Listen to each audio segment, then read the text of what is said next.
maamulka Somaliland war rasmi ah ayay ka soo saareen heshiiskii dawladaha Soomaaliya iyo Turkiga ay gaareen oo ku aadan difaaca badda Soomaaliya.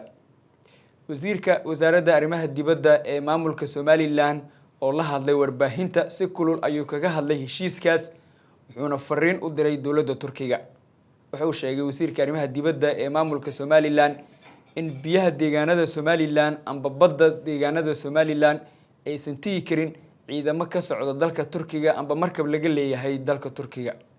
Wuxuu sheegay in Turkidu ay og yihiin in Somaliland biyaheeda ay iyada u madax banaan tahay sidaasna ayna qayb ka ahayn heshiiskii Soomaaliya iyo Turkiga ay gaareen.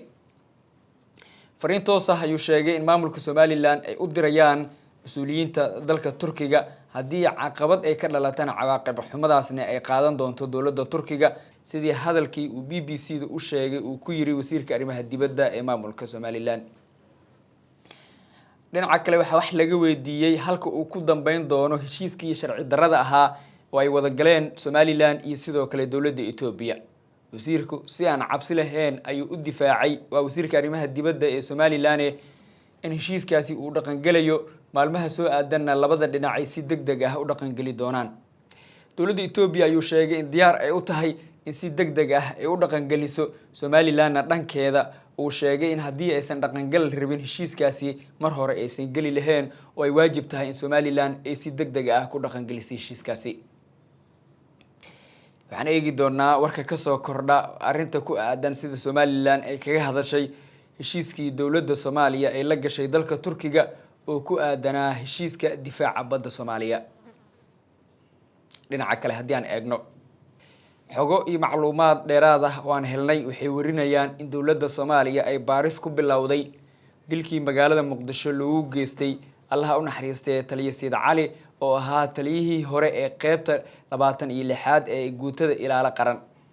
Sayid Cali ayaa u geeriyooday dhaawac ka soo gaaray israsaaseen Muqdisho ku dhaxmartay ciidamo ka wada tirsan dawladda halka ehelkiisu ay sheegayaan in israsaaseen aysan ahayn oo weerar toos ah lagu qaaday guriga uu Muqdisho uu ka degnaa Sayid Cali.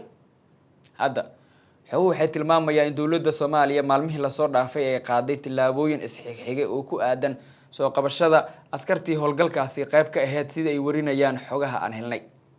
si rasmi ah uma hayno tirada askarta loo xiray weerarkii Muqdisho ka dhacay ee lagu dilay taliye Sayid Cali iyo sidoo kale xogta mas'uuliyiintii amba saraakiishii ammaanka ee howlgalkaasi hogaaminayay.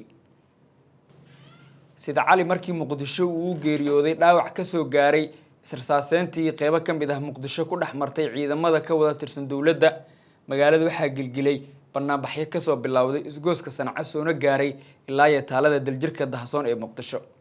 barnaamijyada oo xiray dhammaan isku socodka wadooyinka soo gala fagaaraha taalada daljirka Dahsoon ugu dambeyn waxaa qanciyay oo muddo 3 maalin ah u qabtay in laga warsugo dawladda xildhibaano ka tirsan baarlamaanka Soomaaliya oo u badan mudanayaasha golaha shacabka. xildhibaanadii halkaasi ka hadlay waxay sheegeen in 3 maalmood oo kaliya ay qabsadeen dhinaca dawladana jawaab degdeg ah laga rabo lana soo xirayo askartii ka dambeysay weerarkii lagu qaaday Sayid Cali.